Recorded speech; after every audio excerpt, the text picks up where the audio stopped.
I'm Joshua Bardwell, and yesterday I released a review of the Diatone GT369, and y'all really love the Diatone 369 and the 349, and so do I. It's always hard to predict how the response to a review is going to go, and I always just say what I'm going to say, but in the back of my head, I'm always thinking, are they going to agree, or are they going to tell me I'm wrong? And some of you agreed, and some of you think I'm wrong, and my goal, as always, my goal is not like just to be right and to have all y'all tell me how smart I am. I do like it when you tell me how smart I am. I mean, I'm not going to lie. But my goal is to help you make the right decision for yourself with your own money. So I feel like there are a couple things I want to call out that I didn't hit these points in the review, but I heard these points so clearly in the response to the review that I'm going to reiterate them. Okay, so the one thing that I definitely did get just straight wrong in that review is that I compared the $200 369 to the $340 349. And other people pointed out that the 349 I was looking at had the eSheen video transmitter in it. And you can get the 349 with a Unify video transmitter in it, which is what my 369 had. And that would be a more apples to apples comparison. And the 349 with the Unify in it is only $40 cheaper. So the price difference is not $60, but $40 if you're doing a fair comparison. So fair point there. The other thing that people pointed out was that the performance advantage of the 369 is definitely there.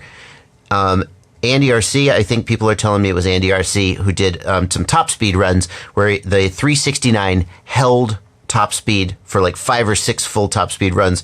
The 349 started sagging out a lot sooner. I agree. The performance on the 369 is there.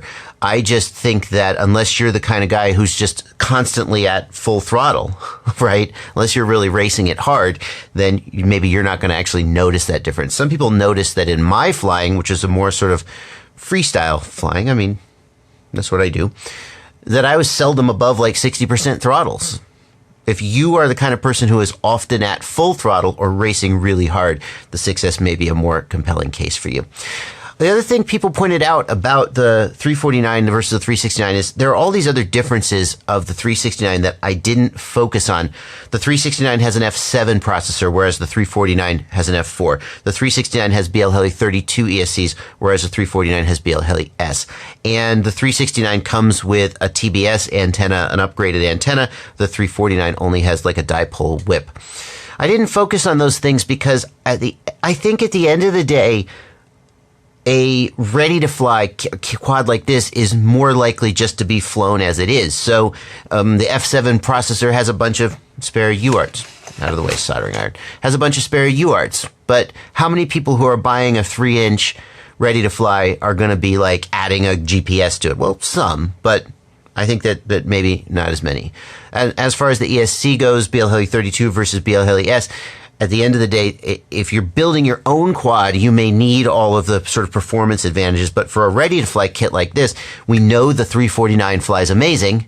So the fact that it has BL Heli S ESCs, hey, if it flies amazing, I don't care. Anyway, that was my take on it. The antenna, the TBS antenna is legit better.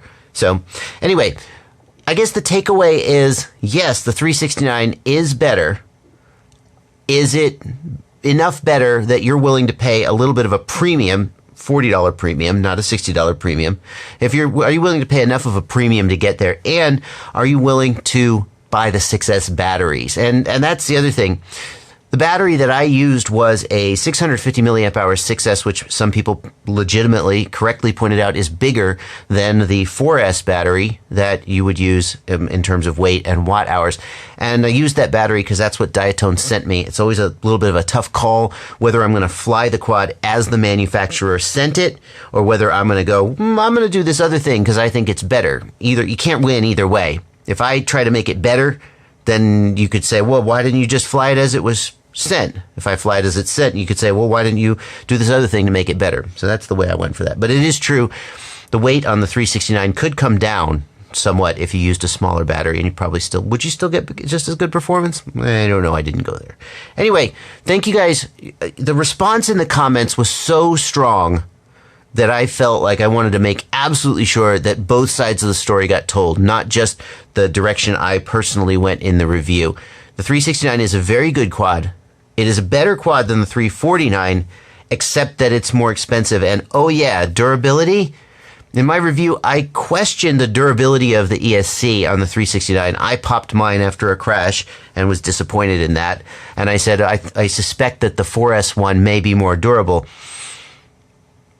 I was just guessing there, and there's a couple people in the comments who said, nope, I had the 4S one and it also popped the ESC. So maybe the 6S one isn't more durable. We just have to see, just speculate for yourself on that one. I don't know. Anyway, there you go. That is it. There's no links in the video description either. There's no ads. There's no ads on this. I don't want anybody to think I'm doing this. When I do a follow-up like this, I don't want you guys to think that I'm double dipping. You watch the original review. That's where you watch the ad. There's no links or video description or any of that nonsense. Just want you to get the information you need. Thank you very much. Oh, and this is not today's video either. Another video will come out today as normal. Thank you guys so much for watching. Happy flying.